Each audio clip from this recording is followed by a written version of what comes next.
Ghost project di mo na makita, pera'y naglalaho parang salamat. Narito na naman tayo. Isa na namang araw, isa na namang traffic, at isa na namang balita tungkol sa kung paano binudol ang kaban ng bayan. Sa loob ng air-conditioned na bubble ng isang luxury sedan, abala ang ating mga bida sa pagpapanggap na may pakialam sa labas. Habang pinapanood nyo ang kabalbalan, pindutin nyo na rin yung like at subscribe kung may pag-asa pa kayo sa mundong to. Ay, Kiko my friend, ang traffic talaga sa Manila napakalala. We need more infra projects, more road networks, more connectivity para sa ating mga kababayan. Ay nako, yung mga balita na yan, puro negativity, Kiko. Puro ghost projects daw. Creative marketing term, di ba? Ghost project sponsor? Ibig po bang sabihin, ginama po yung project pero invisible? Parang multo po? Naku, delikado po yan. Baka may makabanggang sasakyan. O baka po malunod yung mga tao sa invisible flood control. Hindi, Kiko. Hindi literal na ghost na parang kaluluwa. It's a metaphor. Isipin mo, Kiko, ang mga projects na yan, it's all about foresight. Di ba sabi nga nila, aanhin pa ang project kung lipat na ang tao.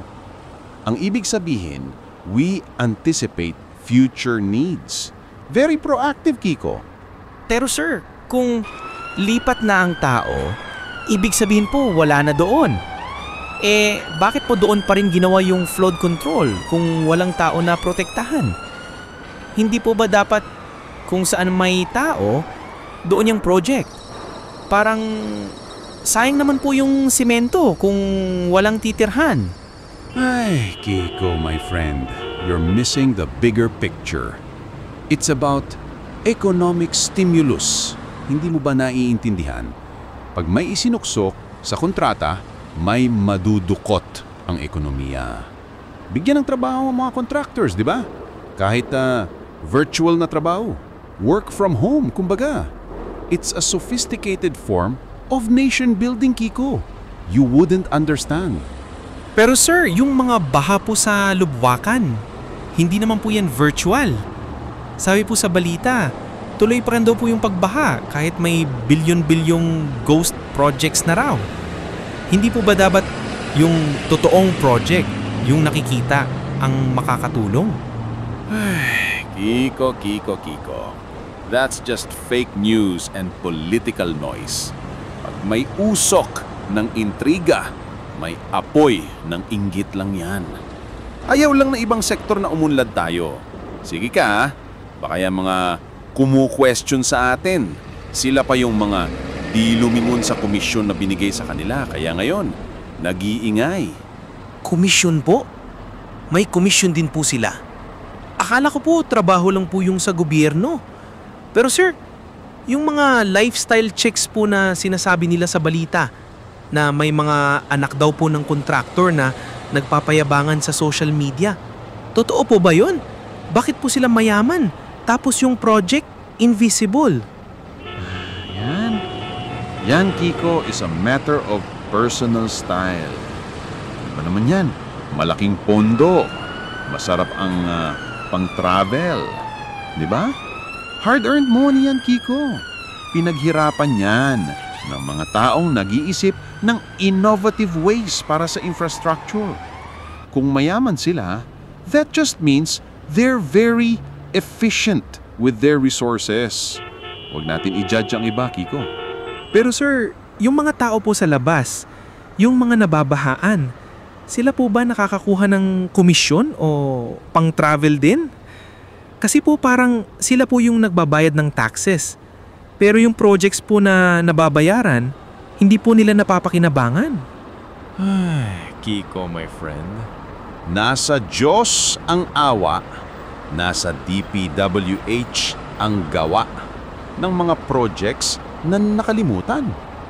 Ang importante, we keep trying, we keep proposing, we keep Optimizing the budget for future development. Yan ang di nila naiintindihan. Basta tayo, laban lang. Bukas may meeting na naman para sa isang conceptual na project. Who knows, baka mas ghost pa to sa dati. At doon nagtatapos ang ating episode ng Serbisyo Publiko Estilo Pilipino. Tandaan, ang lahat ng ito ay kathang-isip lamang at anumang pagkakahawig sa totoong tao, lugar o proyekto ay pawang aksidente at bunga ng inyong malikot na imahinasyon. At dahil tapos na ang palabas, i-share nyo na to. Baka makasaling may magbago o baka wala. Bahala na kayo.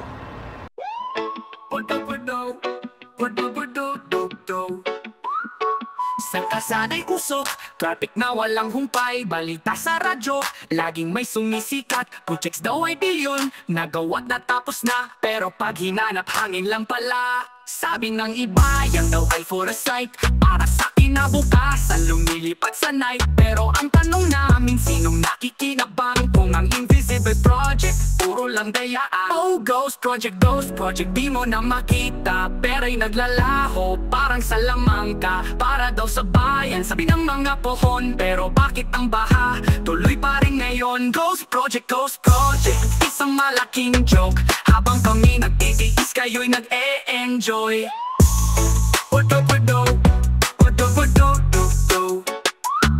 Economic stimulus, yan ang kanilang rason. Pag may isinukso, sa kontrata'y may magugukot. Sabi ni Kong Rakot, personal style lang yan. Malaking pondo, masarap ang pang-travel nga naman. Pero yung baha sa lupa, hindi naman virtual.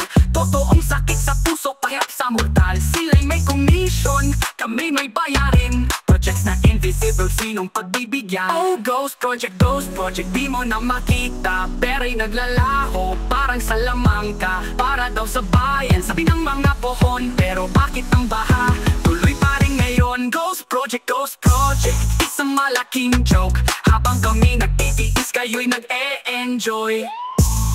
What